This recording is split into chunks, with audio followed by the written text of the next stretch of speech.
Montana Territory, July 1882. Rainie Prescott's horse skidded to a stop at the edge of the ridge, dust swirling around her boots as she stared down into the valley. The fading trail of her younger brother's colt led into the thick pines below, and her heart pounded harder than it had the day they buried their father. She had been chasing 13-year-old Waylen for 2 days now, and he was still ahead of her. She pulled her hat off and wiped her soaked brow with a shaking hand.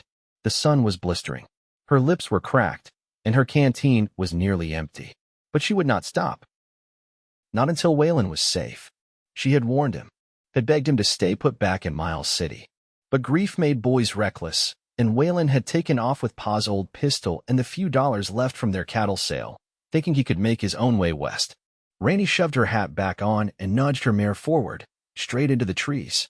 By the time the shadows began to stretch long across the forest floor, her horse was limping, and her own body ached with thirst and weariness. She dismounted and led the animal through the underbrush, scanning for any sign of Waylen. A broken branch, a boot print, anything. A rustle to her right made her freeze. "Easy," came a calm, deep voice. She turned sharply, her hand flying to the knife at her belt. A man stepped from behind a pine, tall and broad-shouldered, with a worn hat tipped back on his sun-darkened hair. A rifle hung loose in one hand, the other palm up in peace. "You lost?" he asked. Rainie's throat tightened.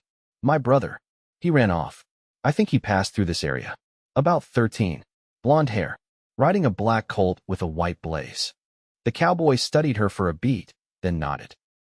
"Saw a boy like that yesterday morning. Heading west along the creek. Looked alone. Please," her voice cracked. "Can you help me?" He looked at her horse, then at her. "You need water first. And rest." "I can rest after I find him." "You will not find him if you collapse out here." He stepped closer, his tone gentle but firm. "There is a spring about a mile that way. I have a camp set up. You come with me, get some water and food in you, and I will help you track him at first light." Rainie hesitated, her breath hitching. Her legs were shaking, and her head spun when she blinked. She hated that he was right. "What is your name?" she asked. "Thatcher Lowell," he said. "And I give you my word, I will not lay a hand on you. I just do not walk away from someone in need." She nodded slowly. "I am Rainie Prescott." "Well, Miss Prescott, come on. Let us get you taken care of." Thatcher led her through narrow deer trails until the trees opened to a small clearing. A fire smoldered low, with a battered coffee pot resting in the coals. A canvas tarp was stretched between 2 trees for shelter, and a bedroll was laid out beside it. He helped her ease her horse down near the stream and filled her canteen, then handed it over without a word. She drank, the cool water hitting her stomach like a blessing.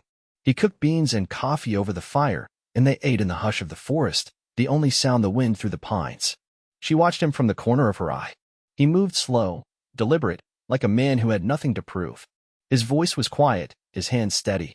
"You live out here?" she asked after a while. "Mostly. I trail cattle down south come fall.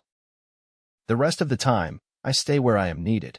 Rainie wrapped her arms around her knees. "I was not supposed to let him out of my sight. He is all I have left."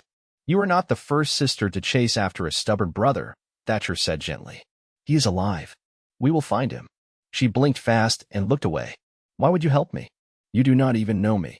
He looked at her, eyes steady beneath the brim of his hat. "Because I was that boy once. Ran off after my mother passed. Took me a year to crawl back to myself. Someone helped me. Now I do the same when I can." Silence fell again, but it was not heavy. It was the kind that settled soft between people who knew pain. Night came down thick and starless. Thatcher offered her the bedroll, insisted he would take the ground. She protested, but he only chuckled and tossed her a blanket, his own frame stretched out near the fire. Rainie lay staring at the sky. "Thatcher," she whispered. "Yeah. Thank you." He did not answer right away. Then, softly, "You are welcome, Rainie." She did not sleep much. Her mind kept playing every memory of Waylen laughing in the hayloft, helping her patch Ma's apron, standing silent beside her at Pa's grave. She had raised him since she was 10. She could not lose him too. When dawn broke, the forest was silver with mist.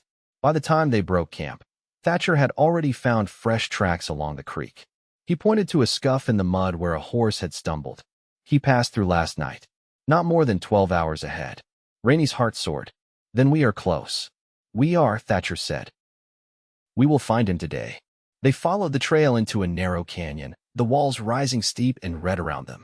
Rainie rode beside Thatcher now, her horse steadier after rest. They barely spoke, their eyes on the ground, their ears tuned to every crack of a branch. Then, just past noon, Thatcher held up a hand. "Riders ahead." Rainie tensed. They crept forward, peering down into a shallow basin. A small camp was set up below a cook fire, 2 horses, and there, Rainie gasped. "That is him." Waylen sat on a log, shoulders slumped, talking to a grizzled man with a long beard and a rifle across his knees. Thatcher's eyes narrowed. "That is Jesse Kane, ex-rustler. Mean sort." Rainie's breath caught. "We have to get him out." "We will."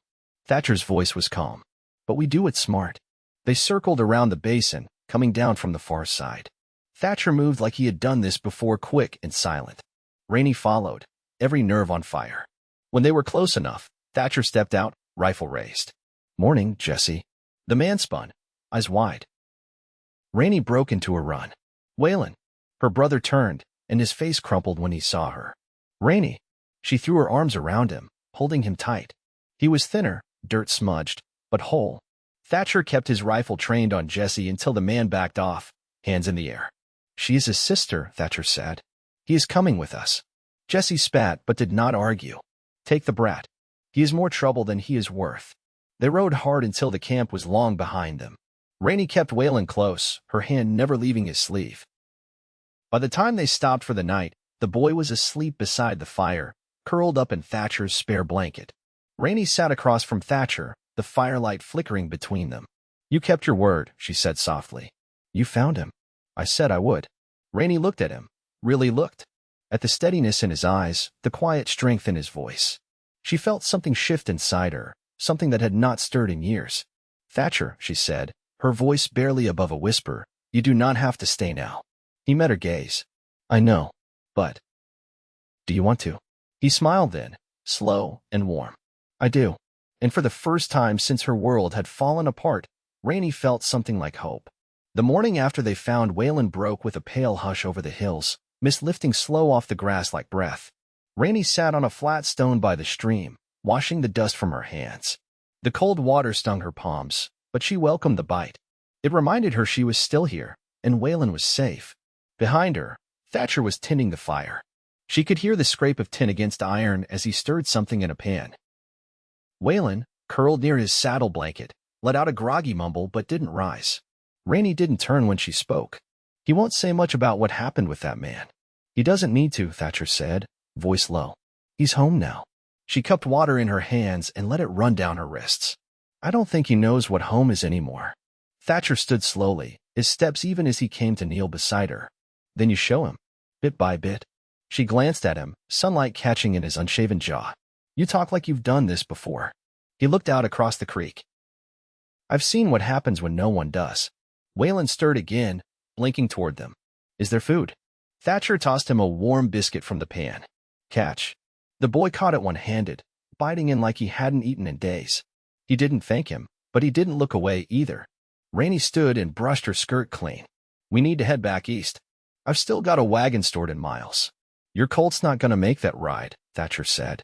"And judging by the way your brother's sitting, neither will he. I can't afford another horse." Thatcher rose, dusting off his knees. "You can take mine." She blinked at him. "You'd walk." "I'll ride double with Waylen. He's small. We'll manage." Waylen raised his brows. "You sure?" Thatcher nodded once. "I've hauled worse than you." Rainie gave him a long look. "You keep doing things you don't have to." "I know." She didn't say thank you. Not because she wasn't grateful, but because it didn't feel like enough.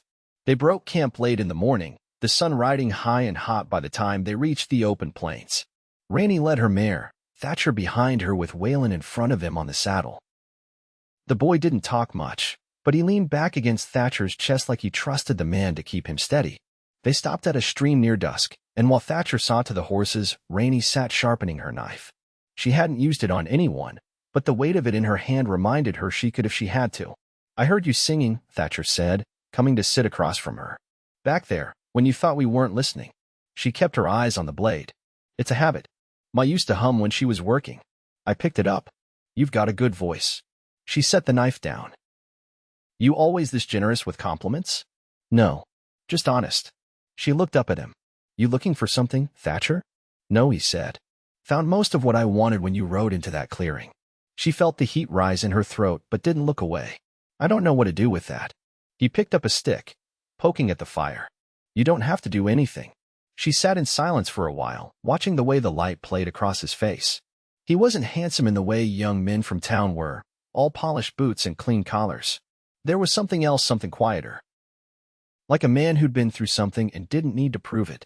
Waylen called out then, asking if there was more jerky, and the moment passed, but something in her had settled. Not finished, not yet, but steadier somehow. They made camp under a bluff that night, the wind gentle against the canvas. Thatcher stretched across two limbs. Rainie curled around her coat, watching the stars through the open flap. Thatcher's voice drifted from where he sat near the horses. You ever thought about settling somewhere for good? She didn't answer at first. Then, only when I thought I couldn't. You can. She turned her head. You offering a place? He didn't hesitate. I'm offering a choice. You can take the wagon back to Miles, pick up where you left off. Or you can ride with me a while. Find somewhere with more sky and less sorrow. Rainie let the silence stretch between them. Not heavy, not uncertain, just full. What would we be to each other? She asked. Thatcher stood, walking toward the fire. Whatever you decide. I'll be there either way. Rainie closed her eyes, listening to Waylen's breathing just beyond the firelight. She hadn't known a man could offer something without asking for anything in return. But she believed him, and for the first time in months, she didn't feel like she was running from something. She felt like maybe, just maybe, she was heading toward it. They reached Miles City by late afternoon 2 days later, the sun casting long light across the dusty streets as they rode in from the north. Rainie reined in her mare near the livery, her eyes scanning the familiar outline of the town. The storefronts looked the same, but something in her had shifted.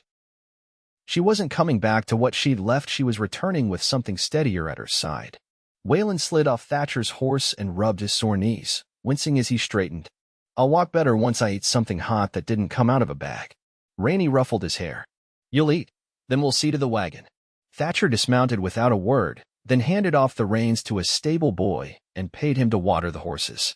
His eyes lingered on the street ahead, not distracted, just quietly measuring. Rainie turned to him. You still planning to ride south? Not if there's reason to stay, he said.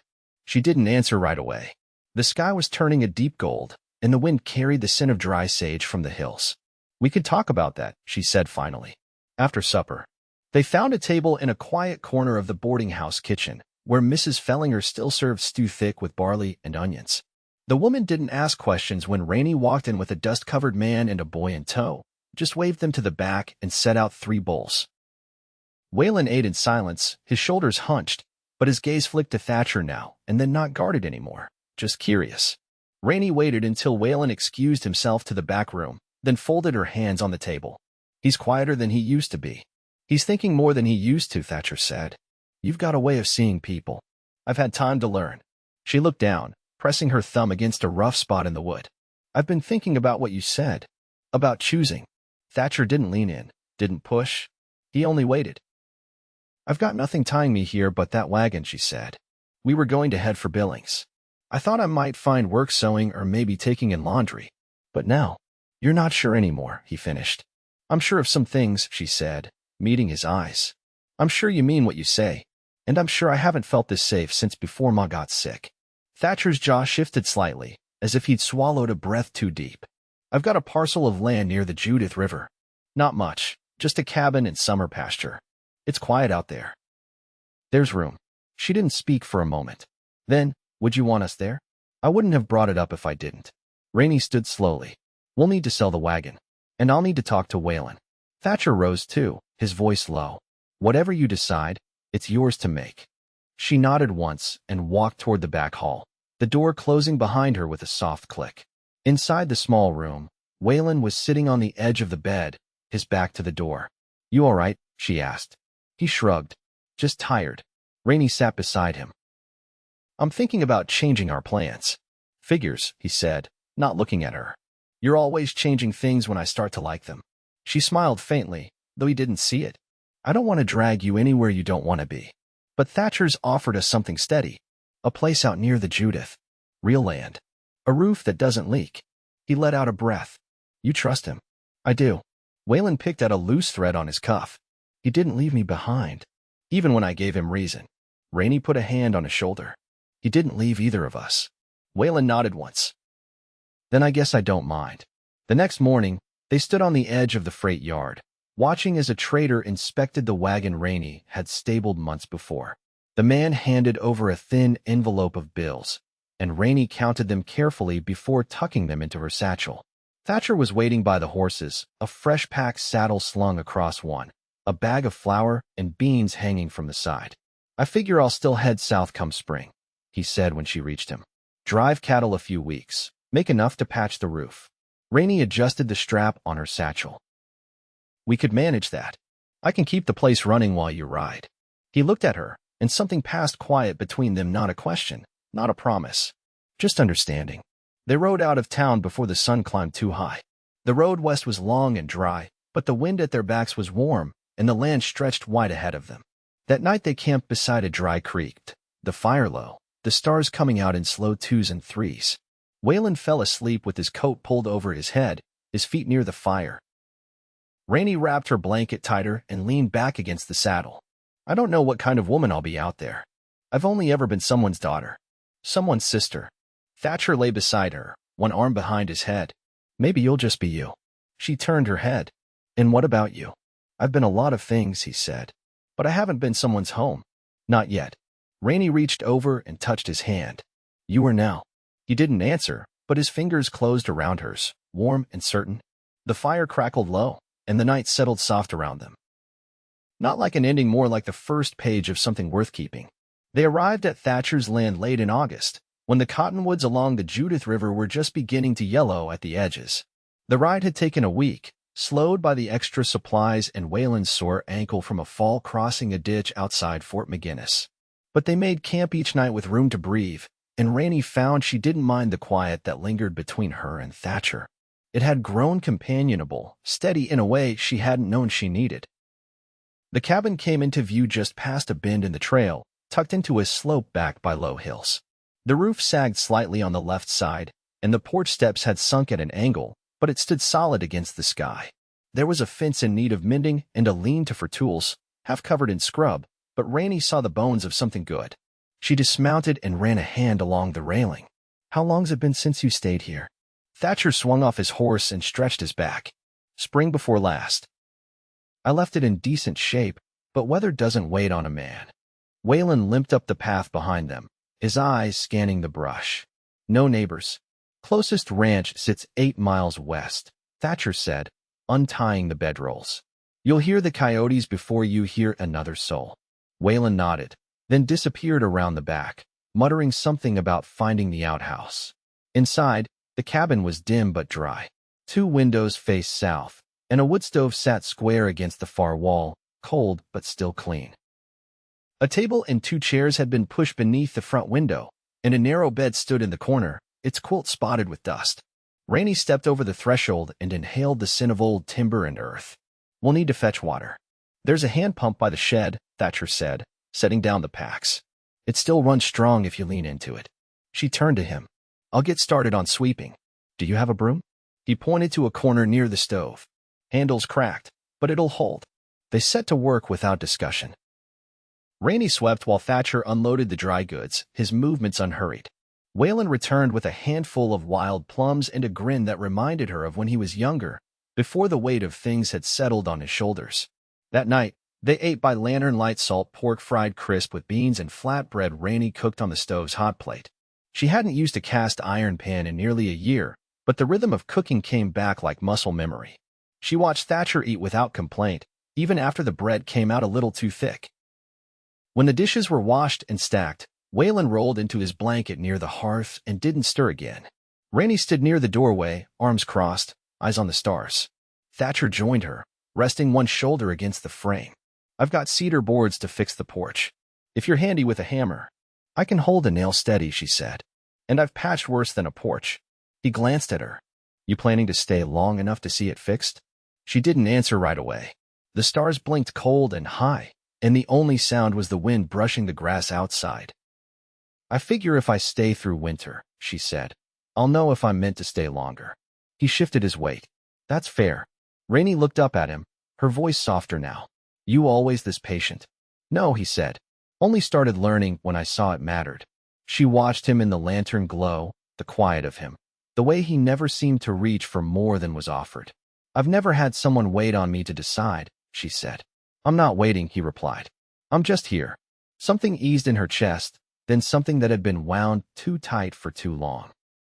They stood that way for a while, the silence between them no longer full of questions, but of something else, something still forming. By the next week, the porch was mended, and Rainie had sewn new curtains from scraps she found in the old trunk. She and Waylen cleared the garden plot, pulling up stubborn thistle roots while Thatcher repaired the chicken coop that stood crooked behind the shed. They worked in rhythm, the days marked by small progress and the comfort of steady hands nearby. One evening, after supper, Waylen sat whittling by the fire while Rainie mended one of Thatcher's threadbare shirts. The cabin was warm, and the lantern cast a circle of gold across the floorboards. Thatcher leaned against the doorframe, watching her fingers dart through the fabric. You've got a careful stitch. She didn't look up. I had to learn. Ma couldn't see well the last year. He stepped closer, his boots quiet on the wood. You never talk much about her. She was tired, Rainie said, even before the coughing started. Always seemed like she was waiting for something that never came. Thatcher pulled out the second chair and Saturday, and your father? Her hands paused. He didn't take to grief kindly. Drank more than he should have. Blamed the dust, the land, the price of feed, anything but himself. Thatcher didn't speak, only nodded once. Rainie looked up, thread still between her fingers. I'm not telling you that to make you feel sorry. I don't, he said. I just want to know you. She set the shirt down. What about your people? Gone, he said. My mother passed when I was 16. Father followed not long after. I took to drifting. Never stayed anywhere long enough to grow roots. And now, he said, I'd like to try. Rainie watched his face, the set of his jaw, the way he didn't reach for her, just met her gaze with quiet steadiness. She reached across the table and laid her hand over his. We're already growing something here, she said. He turned his palm up, lacing their fingers together without a word. Outside, the wind shifted through the trees, and the fire crackled low behind them. Waylen hummed under his breath, carving careful lines into the soft pine in his hand. Rainie didn't need to look around to know she was home. Not just the walls or the stove or the bed in the corner, but the space between them the trust built slow, the steadiness of a man who didn't speak more than needed, and the boy who had stopped running. She looked down at their joined hands. I'm staying, she said. Thatcher's thumb brushed hers, just once. I know. By the first frost, the cabin stood straight and whole. The porch held firm under their boots, the stovepipe no longer leaked, and a patch of winter squash cured on a shelf Thatcher built against the south wall. They worked in concert without needing to speak much. Rainie with her sleeves rolled, turning the kitchen into something warm and lived in, and Thatcher outside, splitting wood in the early light while Waylen learned the rhythm of swinging an axe without catching his boot. Mornings were quiet. Rainie often woke before the sun, laying still a moment, listening to Thatcher breathe beside her. He slept deeply, one arm across his stomach, his shoulders relaxed like the weight he'd carried alone for years had finally shifted. One morning, as the water boiled on the stove and the first pale light touched the window glass, Rainie crouched to check the bread rising near the hearth. I've been thinking about schooling, she said, not turning. Thatcher stepped into the room, rubbing sleep from his eyes, his hair damp from washing at the pump. For Waylen. She nodded. He's sharp. He's not ready to sit still for a classroom, but I can teach him here. I kept his books for miles. Arithmetic, penmanship. Thatcher reached for the mug she'd filled and took a long sip. He listens when you speak. Not many boys his age do. I think he's trying to figure out who he's allowed to be now, Rainie said. He doesn't look over his shoulder as much anymore. He's watching you, Thatcher said, learning how to stay put without losing himself. Rainie looked up then, and something passed between them that didn't need naming. Mutual, steady, earned. Later that day, she and Waylen walked the length of the stream bed, gathering kindling and pulling up the last of the wild onions that had taken root in the gravel bank. He carried the bundle in both arms, his footing more sure than it had been weeks ago. You still think about leaving? He asked, not looking up. She didn't answer right away. Not anymore. You think he's going to stay? I don't think he knows how to leave, she said. Waylen was quiet after that, but he walked closer beside her. That evening, Thatcher came in with a brace of rabbits and a new tear in his sleeve. Rainie patched it without comment, darning the fabric with small, even stitches while he read aloud from an old almanac he'd found tucked behind the shed wall. It wasn't the kind of reading she cared for, but she liked the sound of his voice in the quiet, steady as the ticking of the clock they'd bartered for in town the week before. As winter deepened, they fell into a rhythm that felt less like survival and more like life. Rainie taught Waylen to write letters in ink, and Thatcher built a sled from scrap wood and iron runners. They used it to haul hay and firewood, and occasionally, when the mood struck, Waylen tied it to the back of the mare and rode it through the open pasture, whooping like he was 10 years younger. One night, wind rattled the shutters, and the coals burned low. Rainie sat with her legs tucked beneath her, mending the heel of one of Thatcher's socks. He watched her from the chair near the stove, a book unopened in his lap. "You ever miss town?" he asked. "Sometimes," she said. "The noise. The smell of coffee when you pass the mercantile." But not enough. He leaned forward, resting his elbows on his knees. "You ever miss being alone?" She finished the seam and looked at him. "I spent a lot of years thinking I had to be. Now I know better." He set the book aside and reached for her hand. "So do I." When spring came, the ground thawed slow. The garden beds filled with green, and the hens they'd traded for began laying again. Thatcher painted the cabin shutters blue with leftover pigment from town, and Rainie planted marigolds in an old tin basin. One afternoon, while Waylen was off fishing with a neighbor boy from the next homestead, Rainie stood at the edge of the field, the sun warm on her neck. Thatcher came up behind her, brushing dirt from his palms. "I've been thinking," he said.